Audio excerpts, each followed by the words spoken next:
रहने दी।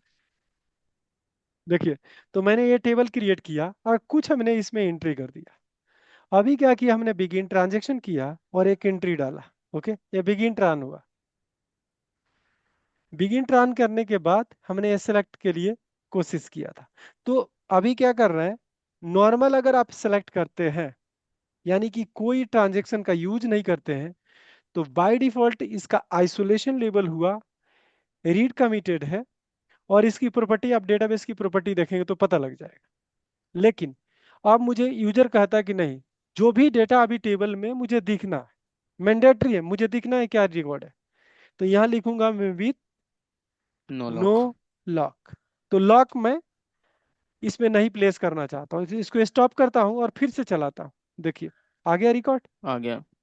ओके, एक और भी काम करते हैं। देखिए, एक थोड़ा और भी एग्जांपल लेते हैं कि इसको जो मैंने किया था, ये फाइनली मैं सेव नहीं किया, मैं इसको कर देता हूँ रोल बैक। ओके, जब मैं रोल बैक करूंगा, आपने आपने क्या किया है, अपने मैनेजमेंट को, अपने मैनेजर को दे दिया कि मेरे पास इतने इम्प्लाई है। ओके, आप दे चुके हैं, और अभी आप जाके देखेंगे तो पता लगेगा कि दो तो इम्प्लाई गायब राजेश। है। दो इम्प्लाई तो गायब है। तो यानी कि जो रिकॉर्ड था, इसको तो पहले बंद करो, ये बीच में क्यों है। ओके, यहाँ पे देखिए, तो जो रिकॉर्ड मैंने इंसर्ट किया था, एक नॉर्मल इंसर्ट के बाद गया और यहाँ पे देखा बिना विथ नो लॉक के ये चल रहा है। ओके, लेकिन जब मैं यहाँ पे बिगिन ट्रांजेक्शन के साथ कोई भी एंट्री करता हूँ, जैसे कि कुछ भी, तो जब वही रहने दो बिगिन, सर। हाँ, और मैं इसको रोल बैक नहीं करता हूँ, सिंपली ये दो लाइन को एग्जीक्यूट करता हूँ, तो यहाँ पे आप देखेंगे कि ये टेबल पूरी कंप्लीट टेबल लॉक है। अब ये आप सोच रहे हैं नहीं, ये इस रिकॉर्ड पे काम हो रहा है 4 पे, इसीलिए हो रहा है, तो उसको भी फिक्स करते हैं। मैं यहाँ लिख देता हूँ इम्प्लाई नंबर, मैं लिख दूं not equal to, not equal to 104। ठीक है, इसका मतलब मैं वो रिकॉर्ड नहीं देखना चाहता हूँ। क्या ये तभी भी ये चलेगा? नहीं चल चलेगा। जाएगी। नहीं नहीं चलेगा। चलेगी। क्यों नहीं चला? मैं आपको एक और भी चीज क्वेश्चन यहाँ पे बताता हूँ। ये टेबल, ये हीप टेबल है। हीप टेबल का मतलब, इस टेबल में एक भी क्लस्टर इंडेक्स नहीं है। नहीं है। तो यानी कि ये जब भी कोई कमांड आप चला रहे हैं ना, तो ये पूरी टेबल लॉक हो रहा है, रो लॉकिंग काम नहीं कर रहा, पेज लॉकिंग काम नहीं कर रहा है। ओके, तो जब आपको रो लॉक और पेज लॉक पे काम करनी है, तो उस टेबल के अंदर एक क्लस्टर इंडेक्स आपको बनाना पड़ेगा। तो उसको प्रैक्टिकली मैं यहाँ पे करके दिखाता हूँ, रो लॉक और पेज लॉक की कंसेप्ट। ये इम्प्लाई टेबल है, इस पे मैं गया और इंडेक्स बनाता हूँ। प्राइमरी की नहीं बनाऊंगा, मैं इंडेक्स बनाऊंगा और क्लस्टर इंडेक्स बनाऊंगा। ओके, पहले ये वो। आपको ये आपको बता चुका हूं मैं। तो इम्प्लाई नंबर हम्म। पे ओके किया, और मैंने प्राइमरी की, आपका क्लस्टर इंडेक्स बनाया, प्राइमरी की नहीं है, सॉरी। वो ठीक है, आपने सर ट्रांजेक्शन कमिट नहीं किया तो क्रिएट हो जाएगा। क्या भी नहीं किए हैं क्या? एक रोल हम बैक इसको नहीं रोल किया बैक ना। ही कर देते हैं, तो देखते हैं। तो पर जब तक क्रिएट हो लॉक गया। होगा, चलिए, नहीं, जब तक वो लॉक था तब तक वो नहीं किया। जब रोल बैक आपने किया तभी वो रिलीज होके क्रिएट किया। अब देखते हैं कि आपने किस पे, इम्प्लाई नंबर पे आपने क्या किया, क्लस्टर इंडेक्स बना दिया। अब देखिए क्या हो रहा है, इसी को क्वेरी को फिर से चलाते हैं, और फिर ये वाला क्वेरी चलाते हैं, आपका क्वेरी ये चल जाना चाहिए। चलेगा, आएगा रिकॉर्ड आ गया। ठीक है, कि ये हुआ रो लॉक काम करना शुरू हुआ, यानी कि पार्टिकुलर इसी रिकॉर्ड को लॉक किया है। अगर मैं पूरे टेबल को चला दूं तो ये नहीं चलेगा, क्योंकि इस पूरे टेबल के अंदर 104 भी इसका पार्ट है, तो ये नहीं चलेगा। देख रहे हैं, केवल 104 को एक्सक्लूड करूंगा, ये आपका चल गया। लेकिन कंपनी कहता नहीं, जो कुछ भी हो मुझे पढ़ना है, तो उसके लिए क्या करना पड़ेगा आपको, यहाँ पे आके लिखना पड़ेगा विथ नो लॉक। ओके, तो एक क्वेरी चलाइए या ना चलाइए, आपको पूरी रिकॉर्ड दिख जाएगा कि लास्ट वाला रिकॉर्ड आप क्या इंसर्ट कर रहे हैं। ओके, इसका दूसरा मेथड है कि आप अगर मान लीजिए कि ऐसे ही 100 क्वेरी अगर यहाँ पे पेस्ट हो, तो कितने पे विथ नो लॉक लगाइएगा। ठीक है, तो मैं चाहता हूं कि विथ नो लॉक ना लगा के वन लाइनर में सबके लिए सेट कर दूं। यहाँ पे लिख दूं set isolation set transaction, set transaction isolation label read uncommitted, uncommitted. Okay. तो मैं अगर एक बार ये चला दूं तो सारे टेबल के लिए चल जाएंगे, ये कोई रोकने वाला नहीं है, ऑटोमेटिक ये काम करेगा। आप कितना हो रिकॉर्ड करो, बिगिन ट्रांजेक्शन करो, कोई इसे कोई मतलब नहीं। ठीक है। तो अब विथ नो लॉक सारे क्वेरी में ना लगा के अब एक बार सेशन में डाल दिया, आप चलता रहेगा, कोई दिक्कत नहीं है। क्लियर? सर ये सेम सेशन के लिए काम करेगा या सारे सेशन के लिए काम करेगा? नहीं, केवल स्पेसिफिक इस सेशन नंबर 60 के लिए काम करेगा, 60। अगर आप किसी और के हाँ, लिए करना है तो उस सेशन में जाके उसका सेशन को सेट करना पड़ेगा। तो ये केवल अपने लिए हुआ ना, एप्लीकेशन तो स्टक होना ही है फिर। हाँ, लेकिन एक काम करेंगे ना कि जो भी प्रोसीजर बनाएंगे ना, हर प्रोसीजर के शुरू में ही लिख देंगे लाइन। ओके, बिगिन नो करने के नो बाद। लॉक। नहीं नहीं नहीं, ये वाला स्टेटमेंट, सॉरी, जो मैंने आपको बोला था, ये वाला स्टेटमेंट हर प्रोसीजर के शुरू में लिख दूं तो जितने भी टेबल अंदर होंगे वो सारे टेबल के लिए रिलीज हो गया लॉक। समझे? मतलब मैंने एक प्रोसीजर लिखा, create procedure, procedure name as beginning, उसके अंदर जो क्वेरी लिखनी है उसके टॉप पे पहला यही लिख देंगे। हाँ, तो सारे टेबल के साथ लिखने की जरूरत नहीं है। जैसे मान लीजिए, अगर मुझे लिखना होता, अगर ये सारे अलग अलग टेबल होते तो सबके सामने with no lock no lock लिखना पड़ता। मैं हाँ, केवल वन लाइनर लिख दिया टॉप में, ये हो चल गया, ये सबके लिए कॉमन चल रहा है, इसे कोई मतलब नहीं है। आप ये सोच रहे क्या सेम टेबल है, लेकिन दूसरे टेबल भी अगर आप क्रिएट करके आते, जैसे मैंने वन कर दिया, ओके, चलेगा, उसके लिए भी ये चलेगा। सबके लिए भी ये चलेगा। तो मैं अगर यहाँ पे भी सबके लिए अगर चलाऊं, इसके लिए भी चलाऊं, तो इसके लिए भी ये चलेगा। और मैं दोनों के लिए भी इतना लॉक मार देता हूँ, इसके लिए और इसके लिए भी। ठीक है। तभी भी आपको एक विथ नो लॉक से आपका काम हो ये जाए। चल रहा है। ठीक है।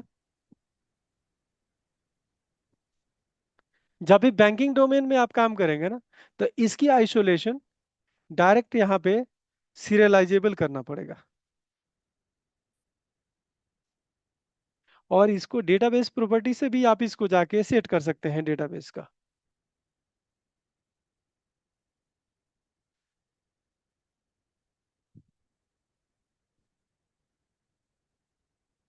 आइसोलेशन आई थिंक ऑप्शन में होगा क्या?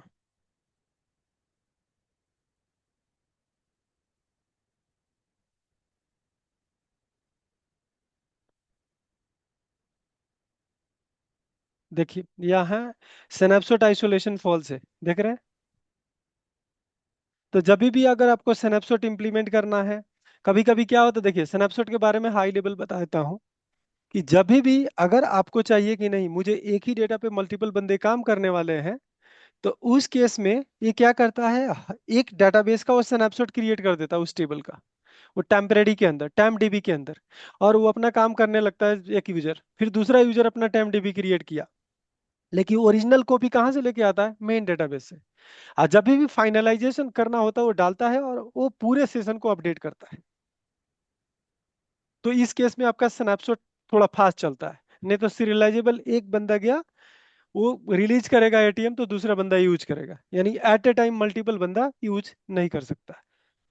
आप सपोज कीजिए मेरे पास दो कार्ड है, एक ही बैंक का एक ही अकाउंट का, तो at a time same time में दोनों कार्ड एक्सेसिबल नहीं होगा, क्या कि दोनों कार्ड एक ही अकाउंट से लिंक होगा, क्योंकि इसका बैंकिंग सिस्टम में आपका सीरियलाइजेबल होता है आइसोलेशन। अब ये काम करते हैं, जैसे आपने क्लस्टर इंडेक्स बनाया था, क्लस्टर और प्राइमरी की ये सब आप लोग आइडिया है ना, क्योंकि मैं बता चुका हूं पहले। हाँ सर। आप सपोज कीजिए कि इसी टेबल के अंदर एक कॉलम बढ़ाता हूं और आपको कवरिंग के बारे में थोड़ा बताता हूं। ये कॉलम मैंने लिख दिया यहाँ पे डिपार्टमेंट, वेर के ही डाल देता हूं।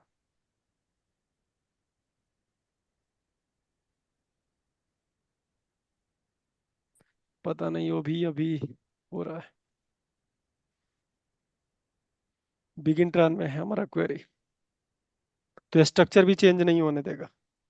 मतलब सर इंटरव्यू जो क्रैक करना होगा हमें, वो परफॉर्मेंस ट्यूनिंग मतलब ज़्यादा मतलब मायने रखता है। देखिए परफॉर्मेंस ट्यूनिंग आपका इम्पैक्ट बहुत अच्छा करेगा, बहुत इम्पैक्ट करेगा। अगर मान लीजिए कि डीबी आपको नहीं आया, लेकिन ट्यूनिंग आपको आ गया ना, तो ये बहुत इम्पैक्ट करने वाला है आपको।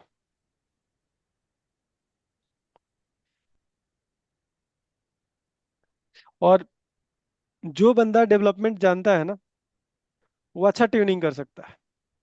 एक डीबीए कम लेवल का ट्यूनिंग करेगा, कॉन्फ़िगरेशन लेवल का करेगा, लेकिन आपको पता है कि एक्चुअल ट्यूनिंग आपका क्वेरी लेवल पे ही होती है। आप सपोज जी कीजिए मैं। कि जब भी आप ट्यूनिंग करने के लिए आप जाते हैं, तो आप क्या कर सकते हैं, जो चल रहा है उसको बंद करेंगे, लोड अधिक आ रहा है तो बंद करेंगे। ओके। लोड क्यों हो रहा है? इट मीन्स कि आपकी क्वेरी का परफॉर्मेंस खराब है, यानी फाइनली क्वेरी का परफॉर्मेंस ठीक हो जाएगा। जो बंदा 1 सेकंड में चल रहा था, अब 1 मिनट के लिए वेट कर रहा है, तो यानी कि 60 बंदे जो पीछे वेट कर रहे हैं केवल 1 मिनट होने के चक्कर में, अगर वो 1 सेकंड में एग्जीक्यूट हो जाता तो सारे बंदे निकल गए होते। है कि नहीं? तो हाँ फाइनल मतलब। लेयर में आपका ट्यूनिंग की बात है। अब सपोज कीजिए कि इंडेक्सिंग की बात करता हूं मैं। यहां पे मैं सेलेक्ट कमांड कर रहा हूं, सेलेक्ट डिपार्ट, मैंने कर दिया एम्प्लाई नंबर। ओके। मैंने कर दिया ई name and department from employee, where department, मैंने यहाँ पे चाहिए आपको डिपार्टमेंट इज नल। इसकी प्लान आपको दिखाता हूँ, और प्लान एक्चुअल प्लान को फॉलो करते हैं, कंट्रोल एम, और इसको प्लान को आप देखिए। अभी आपका इंडेक्स स्कैन हो रहा है। यहाँ पे डिपार्टमेंट कुछ और भी मैं यहाँ एंट्री भी कर दूँ, और कुछ स्पेसिफिक डिपार्टमेंट का मैंने ए किया। ओके, नॉट परमिटेड, ये क्या कर रहा है? कैसे डेटा टाइप मैंने डाल दिया है? वैरकर तो डाले थे। लिखा क्यों तो नहीं है यहाँ पे अपडेट? वैरकर नल, वैरकर नल लिखा है ना, देखो दिख रहा है। हाँ हाँ, तो क्यों नहीं एंट्री दे रहा है? अभी मैनुअल डालना पड़ेगा। ये तो स्ट्रेट फॉरवर्ड होना चाहिए, पता नहीं ये कैसे ले रहा है। एक तो हमने मास्टर डेटाबेस के अंदर बना दिया अभी एक। सर मेरे से भी कुछ दिन पहले नहीं हो रहा था, तो हम पता है क्या किए थे, ऑल्टर टेबल टेबल नेम करके ऑल्टर कॉलम कॉलम में, और डेटा हाँ। टाइप दे के इज नॉट नल करते हैं ना, डेटा टाइप नॉट नल, और हम्म उसके बाद जब वहां पे जाके करते हैं तो हो रहा था। हम डायरेक्ट एक प्राइमरी की ऐड कर रहे थे टेबल पे, तो हम्म। डायरेक्ट वहां पे हो ही नहीं रहा था, यही सेम इशू दिखा रहा था। लेकिन यहाँ पे प्राइमरी की अभी है ही नहीं, इस टेबल में प्राइमरी की आपका है नहीं। सर आप मैंने ये सब क्वेरी के थ्रू कीजिए। Where update table set department is equal to HR डाल दीजिए। हाँ, हो गया ना। ये तो हो रहा है। चलिए ठीक है। यहाँ पे कुछ ये काम करते हैं, सेट रो काउंट 1 करता हूँ, इसमें डालता हूँ आईटी।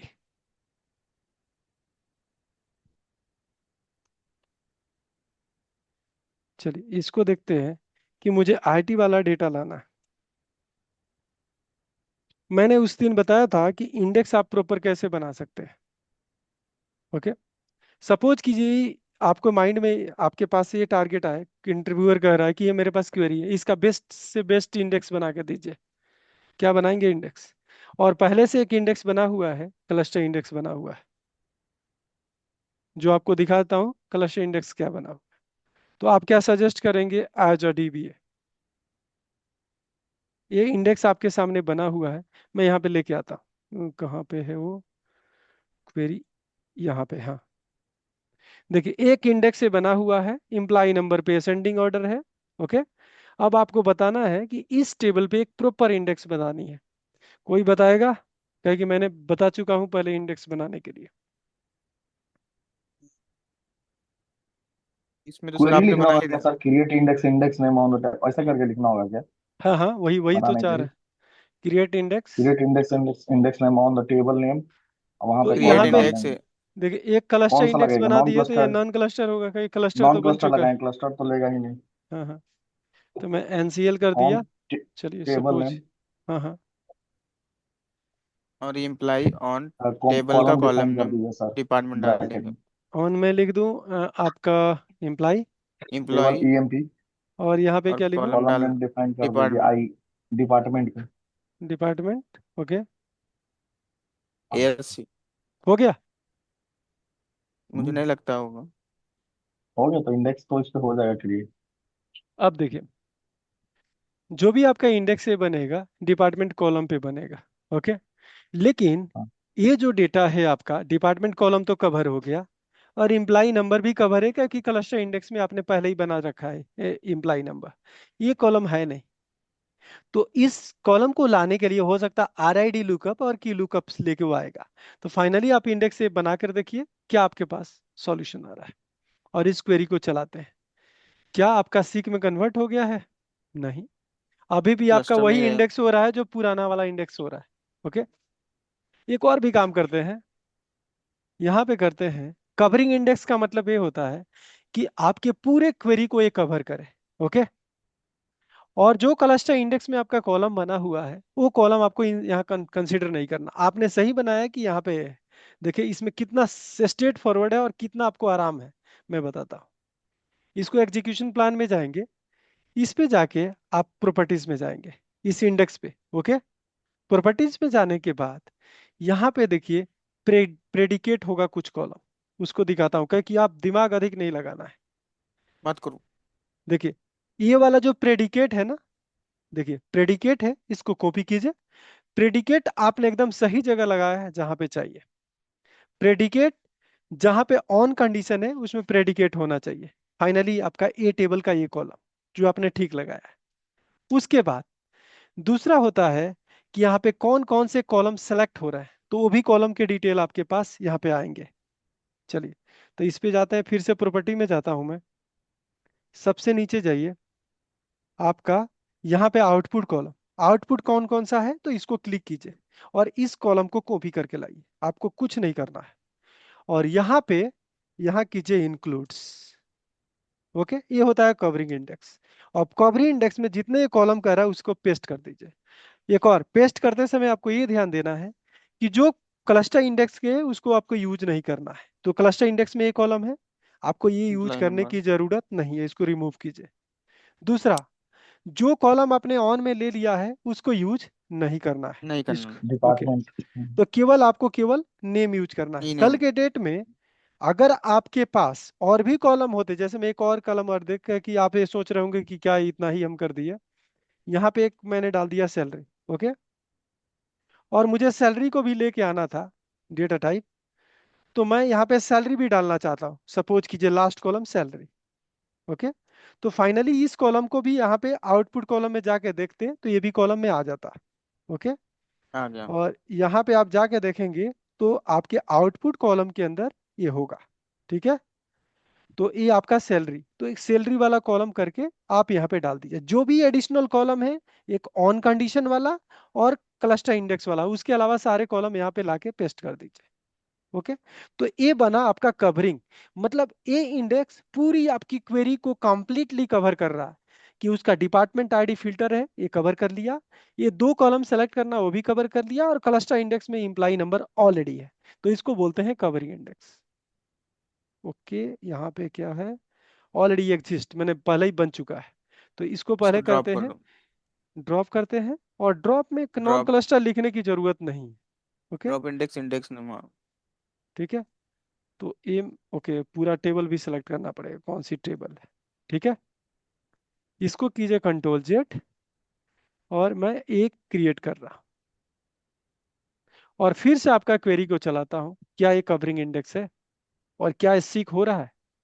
देखिए, हुआ, ये पूरी कंप्लीट आपका कवर है। और देखिए आपने जो क्वेरी अभी इंडेक्स बनाया वो इंडेक्स फॉलो किया है, और ये इंडेक्स सी कर रहा है, और पहले वाला क्वेरी आप जो बनाए थे उसमें इंडेक्स स्कैन कर रहा था। क्लियर है? नहीं सर, मुझे तो नहीं समझा ये आपने क्या किया। मतलब ये काम करते इंडेक्सिंग हैं। तो आ गया। तो सर इन, इंडेक्सिंग का परफॉर्मेंस ट्यूनिंग बढ़ाने के लिए पहले हाँ क्लस्टर्ड इंडेक्स लगा लेते हैं किसी कॉलम पे, ठीक है। हाँ फिर हाँ, नॉन क्लस्टर्ड इंडेक्स से डिफाइन करते हैं जो ऑन कंडीशन पे रहता है कवरिंग उसी इंडेक्स लगाते हैं। डिपार्टमेंट को हम्म प्रेडिकेट करके, ठीक है। और हम्म, उसके साथ साथ जो कॉलम बच गए हैं हाँ उसको हाँ, इंक्लूड विथ में लगा लेते हैं कि ताकि वो उतना ही सर्च करे जितना हमको रिक्वायरमेंट है। यस इससे राइट, परफॉर्मेंस यही। ट्यूनिंग इंक्रीज हाँ, होगा। ठीक है सर, समझ गए। परवीन समझ में आया नहीं, क्या? वो तो समझा, लेकिन ये परसेंटेज पूछा जो 0.000 ऐसे है, हाँ, इसके पहले क्या आ रहा था? सेम ही आ रहा था देखिए ना, देखिए, 100। अब देखिए इसमें रिकॉर्ड ही इतना है कि वो स्कैन करे या सी करे, परफॉर्मेंस आपको दोनों में ठीक ही मिलेगा। जहां करोड़ों में डाटा होगा वहां पे इम्पैक्ट आपको पता लगेगा। और तो उधर हमने तो फास्ट हो डेटा, जाए। तो उसमें पता लगेगा। और पूरी कॉस्ट की बात आप करेंगे। एक और भी, मैं मेरे पास अगर रेप्लिकेट अभी टाइम होता तो मैं ये काम करता, एक टेबल बनाता और आपके इंडेक्स को फॉलो कराता और एक अपना इंडेक्स को फॉलो कराता। ठीक है। तो उसमें आपको पता लगता है कि एक कितना परसेंटेज, जैसे 100% लिख रहा है ना, अगर दोनों क्वेरी पैरेलल चलाते तो एक बताता कि 40% यूज कर रहा है और एक 60% कर रहा है, जो आपका पहले इंडेक्स बना हुआ था। और पहले इंडेक्स हाँ बना था जो इंडेक्स से स्कैन कर रहा था, इट मींस कि आपको क्लस्टर इंडेक्स को ही फॉलो कर रहा था। आप नॉन क्लस्टर तो बनाए थे, लेकिन फाइनली उसको रूट नहीं कर रहा था। हाँ, पहला वाला क्वेरी क्लस्टर ही ले रहा था, बट हम्म, अब ये नॉन क्लस्टर लिया उसके बाद, हम्म। राइट? अगर तो आप चाहते, इसलिए नॉन, हाँ हाँ, सुनिए ना सर, इसलिए लिया नॉन क्लस्टर, क्योंकि मैंने तो एम्प्लॉय से सर्च मारा नहीं, डिपार्टमेंट से सर्च मारा। नहीं नहीं, तो आपने जो नहीं, रुकिए। पहले जो आप इंडेक्स बनाए थे ये वाला, कहाँ पे वो इंडेक्स, यहाँ पे। ओके, ये कहाँ, इस सेट में है क्या? कहाँ हमने बनाया था? जो पहले क्वेरी इंडेक्स जो बनाए थे, आप ये देखे थे कि आपने ये ही वाला बताया था कि केवल, नहीं नहीं नहीं, वो नहीं था। पहला इंडेक्स वही हाँ ना सर, देखिए, आपने मैन आपने मैन्युअली पहले बनाया। ये इंडेक्स बनाया था, ये बनाए थे। हम्म। थोड़ा हम्म। दिखाता हूँ, मैं फिर से ड्रॉप करता हूँ, जो आपको क्लियर हो जाएगा फाइनली क्या हो रहा है। नहीं है। अब मैं आपका इंडेक्स ये वाला बनाता हूँ, ठीक है। इस इंडेक्स को फॉलो करने के बाद डिपार्टमेंट का ही सर्च कर रहा हूँ ना मैं, इसको हम्म। चलाऊंगा। और इसका प्लान देखिए क्या हो रहा है। आपका इंडेक्स रहते हुए, डिपार्टमेंट का फिल्टर होते हुए, आपका डिपार्टमेंट क्लस्टर वाला आया। इंडेक्स को फॉलो नहीं किया, क्लस्टर वाला इंडेक्स फॉलो किया। आप हो सकता है कि नहीं, ये काम करते हैं हम थोड़ा फोर्सली, मैं बोलता हूँ कि ये काम करो, मेरे इंडेक्स को फॉलो करो। तो यहाँ होता है विथ, क्या होता है, इसकी हिंटिंग होती है ना, इंडेक्स इजकल टू जो भी आपने बनाया उस इंडेक्स को बोल दीजिए। तो ये आपको बात। बाई फोर्स किया। अब देखिए बाई फोर्स में कितना उसकी परेशानी हुआ। और इसी परेशानी को हम लोग दूर करने के लिए, आप देखे होंगे कि एक कॉलम हमने, एक, देखिए क्या है, यहां तो सी करके लाया, लेकिन कुछ उसको कॉलम चाहिए था जो मिला नहीं। इसने लुकअप करके क्लस्टर इंडेक्स से लेके आया। कौन सा कॉलम? सैलरी कॉलम, देख रहे हैं यहाँ पे, आउटपुट कॉलम सैलरी दिख रहा है इसमें, एग्जीक्यूशन प्लान के अंदर। यस नीचे से सर। देखिए आउटपुट कॉलम, देख रहे हैं नीचे, आउटपुट लिस्ट सिक में master predicate employ name, salary. Employ name, अगर, सैलरी। हाँ, अगर यही सैलरी, इसी की लुकअप को हटाने के लिए मैंने क्या किया, इसको ड्रॉप किया इंडेक्स, ठीक है। और ड्रॉप। इसी को सैलरी को मैंने कवर कर लिया, इंक्लूड। सैलरी इसको कर दिया, और ये सैलरी इंप्लाई नेम दोनों को इंक्लूड कर दिया। और मैं अब बिना फोर्स के चल रहा हूँ। ओके, मैं इस कमांड को कमेंट करता हूँ और मैं बोलता हूँ कि सीक्वल तुम अपने हिसाब से जो ट्यून इंडेक्स है वही लेके आओ। तो यहाँ पे आपका ट्यून इंडेक्स देखिए, बिना लुकअप के, बिना सर्च के, बिना की लुकअप, आरआईडी लुकअप के आपका डेटा मिल रहा है, क्योंकि आपका सारा डेटा इस आपके कवरिंग इंडेक्स के अंदर है, सैलरी। अच्छा, मेरा क्वेश्चन ये था सर, अभी अपना टेबल है, ठीक है। अभी एम्प्लॉय आईडी में हमने क्लस्टर इंडेक्स लगाया, नॉन क्लस्टर नहीं लगाया है, ठीक है। हाँ, नहीं लगा। क्लस्टर इंडेक्स लगा हुआ है। अगर हम डिपार्टमेंट के थ्रू सर्च कर रहे हैं तो वो क्लस्टर इंडेक्स क्यों फॉलो किया? जब, इसलिए वो कहा कि क्लस्टर ही मुझे फास्ट हो जाएगा, जब मैं सर्च करने जाऊंगा तो क्लस्टर ही मेरे पास फास्टर है, क्योंकि डाटा सॉर्टिंग मैनर्स में पड़ा हुआ है। और जो आपने इंडेक्स बनाया, अगर मैं उस इंडेक्स को फॉलो करूंगा तो मुझे सैलरी और एम्प्लॉय का नेम अलग से फिल्टर करके लाना पड़ेगा। समझे? मैं- आप आप नहीं बोले समझे। ठीक है सर। अभी बहुत सारा रिकॉर्ड है, मैं डिपार्टमेंट से सर्च कर रहा हूँ, मेरा आईटी डिपार्टमेंट में समझो बहुत सारे लोग हैं, हाँ हाँ, 100 लोग हैं। अब देखिए आपके ए इंडेक्स था, इंडेक्सिंग का ए, प्रॉपर्टी ही होता है उसकी, वो पॉइंटर की तरह सर्च करता है, फास्ट देखिए, अब ऑपरेशन होता है। अब देखिए ये आपका इंडेक्स आपका बन गया। आप सोच रहे हैं कि मेरा जब डिपार्टमेंट पे इंडेक्स बन गया तो क्यों नहीं फॉलो किया, यही कह रहे हैं ना, हाँ कि हाँ, जब जब आपने मेरा ऑलरेडी। हाँ, तो बन गया तो इन स्कैन क्यों फॉलो किया? स्कैन इसलिए फॉलो किया कि उसको कम कॉस्ट लगेगा आपके डेटा को पुल करने में, क्लस्टर इंडेक्स से या वो मतलब कि नॉन क्लस्टर इंडेक्स को जो फॉलो करेगा उसको एक्स्ट्रा कॉस्ट देना पड़ेगा। क्यों? अब दिखाता हूं। यहाँ पे मैंने कहा ना कि आपके इंडेक्स को जबरदस्ती मैंने कॉल करवाया, ये देखिए अभी आपका जबरदस्ती आपका बाई फोर्स हम लेके आ रहे हैं आपके इंडेक्स एनसीएल। तो क्या करना पड़ रहा है उसको, एक सैलरी कॉलम के लिए अलग से लुकअप की लुकअप करना पड़ रहा है, क्योंकि ये आपके इंडेक्स में, जो इंडेक्स आपने बनाया है उसमें सैलरी कॉलम और डिपार्टमेंट कॉलम है ही नहीं, कवर ही नहीं हुआ है। समझे? अगर अगर मान लीजिए कि आप सोच रहे हैं कि इंडेक्स फॉलो करता है, तो मैंने उसको फोर्सफुली फॉलो करवाया। फोर्सफुली फॉलो कराने पे एक्स्ट्रा इफर्ट क्या हुआ, उसको तो डिपार्टमेंट तो मिल गया सीख करके, बट उसका सैलरी नहीं मिला। सैलरी के लिए उसको क्या करना पड़ा, अलग से उसको की लुकअप करके, अलग से फिल्टर करके उसको इंडेक्स से, क्लस्टर इंडेक्स से फिल्टर करके सैलरी लेके आना पड़ा। आपके परफॉर्मेंस डिपार्टमेंट डाउन हो इंडेक्स से नहीं जाएगा। मिला और परफॉर्मेंस आपका डिग्रेड हो गया। और जब हमने एक कवरिंग इंडेक्स बनाया तो क्या हुआ कि ये दोनों डेटा इसी इंडेक्स में मिल गया, तो वो कहा कि नहीं, उससे ऑप्टिमल परफॉर्मेंस ये वाला है जो कवरिंग हमने बनाया है। तो बिना फोर्स किए ऑटोमेटिक इस इंडेक्स को फॉलो किया। ठीक है? चलो सर, एक और क्वेश्चन है। अब तो हमारा मीटिंग खत्म हो रहा है, क्या ज्वाइन करें दूसरा कॉल? नहीं नहीं नहीं, एक सेकंड।